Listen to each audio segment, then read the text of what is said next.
আছে, অর্থাৎ সেগুলো হচ্ছে sine square theta plus cos square theta, এর মান সবসময় হয় 1। Cosec square theta minus cot square theta, এর মানও হয় 1, এখানে মাইনাস কিন্তু।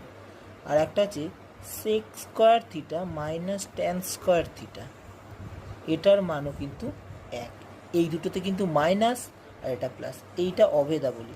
এক্ষেত্রে আমরা এই দিক দিয়ে সাইন থিটা কস থিটার, সাইন থিটা থেকে কস থিটার মান, অর্থাৎ সাইন থিটার মান জানা থাকলে কস থিটার মান, কস থিটার মান জানা থাকলে সাইন থিটার মান বার করতে পারবো। ঠিক একইভাবে কোসেক থিটার মান জানা থাকলে কট থিটা, সেক থিটার মান জানা থাকলে ট্যান থিটার, যে কোনো, অর্থাৎ এগুলো একটা অভেদা বলি, অর্থাৎ এটার মান এটাই হয়। অর্থাৎ cosec square theta minus cot square থিটার মান সবসময় 1 হবে, সে তুমি থিটার মান যাই বসাও। আমি একটা উদাহরণ দিচ্ছি, ধরো থিটা হচ্ছে এখানে 30 ডিগ্রি, তাহলে আমি একটা দিয়ে বুঝিয়ে দিচ্ছি, কারণ